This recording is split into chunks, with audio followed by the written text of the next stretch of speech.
Public service, which once demanded humility, responsiveness, and discipline, now appears to have transformed into an arena of self-aggrandizement for a few. This technocratic and impersonal mindset creates a bureaucracy that is efficient but emotionally distant, widening the gap between citizens and civil servants. And another factor is the gradual breakdown of public trust and participatory mechanisms. Citizens, especially in rural or less literate regions, often feel helpless against the bureaucratic machinery.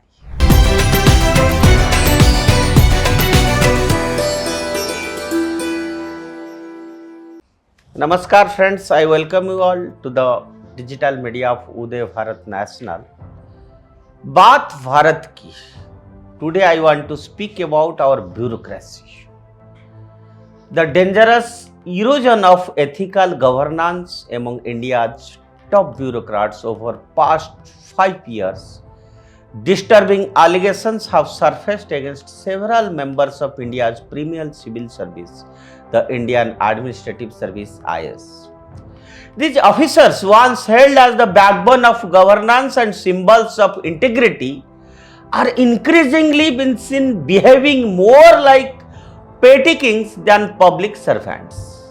Accusations ranging from corruption and abuse of power to display of sheer arrogance, all these have emerged with troubling regularity, and this emerging trend signifies not just individual lapses but a deeper structural erosion of ethical governance within a system meant to uphold accountability and serve the people.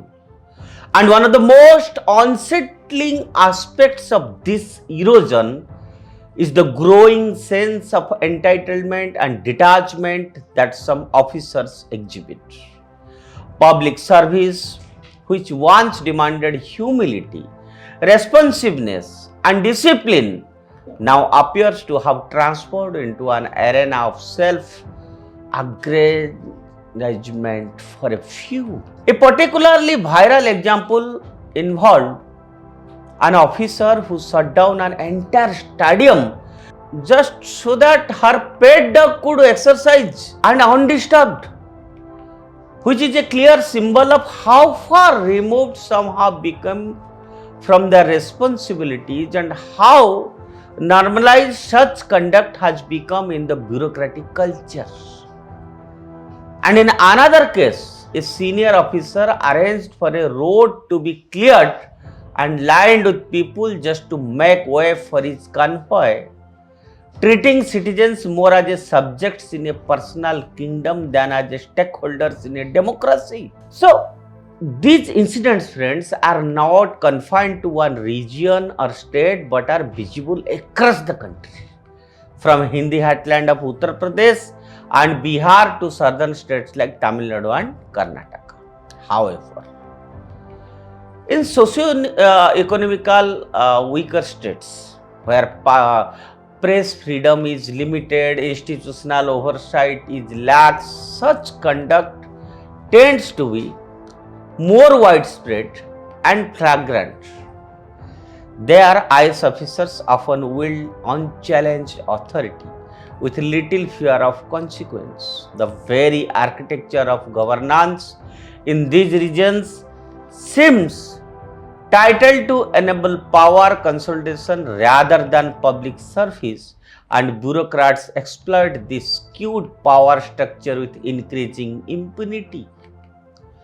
What causes such a profound deviation in behavior from individuals who pass one of the world's toughest exams, often motivated by a desire to serve the nation? And the replies are layered in and uncomfortable. One significant reason is the unchecked power conferred upon IS officers once they assume office. While authority is necessary for decision making, The near absence of direct accountability mechanisms allow many to operate with impunity. Their transfers, promotions, evolutions are often influenced by political patronage rather than merit or ethics. So, this politicization of bureaucracy has blurred the lines between service and self-interest. And additionally, the culture of reverence surrounding the IAS, where officers are treated with deference akin to reality, fits into their sense of superiority. Over time, some officers begin to see themselves not a part of a democratic framework but as its overseers. Their postings often come with lavish government bungalows, retinues of staff, and access to privileges far beyond what an average citizen can imagine. So, this ecosystem of entitlement fosters a mindset where ethical lapses are not just overlooked but internalized as part of the job. And another contributing factor to this ethical decline, which often goes unnoticed, is the current structure and nature of the UPSC examination and its syllabus. A significant number of today's IAS officers come from engineering or technical backgrounds, and most of them spend years focusing heavily on cracking their highly competitive and increasingly mechanical exam. And in the process, they often become disconnected from real-world social dynamics. The UPSC syllabus, while comprehensive in administrative and theoretical terms, places less emphasis on subjects like sociology, anthropology, or history that build empathy and social insight. As a result, many officers enter the service with sharp analytical skills but limited emotional intelligence or ground level understanding of the society they are meant to serve. So once in power, these officers often treat governance as a system to be managed rather than a relationship to be nurtured. So this technocratic and impersonal mindset creates a bureaucracy that is efficient but emotionally distant, widening the gap between citizens and civil servants. And another factor is the gradual breakdown of public trust and participatory mechanisms. Citizens, especially in rural or less literate regions, often feel helpless against the bureaucratic machinery. There is a deep-rooted belief that complaining against an IAS officer is futile. Even when wrongdoings are reported, redressal is slow and justice is very rare. So this lack of public accountability emboldens unethical behavior, allowing it to grow unchecked.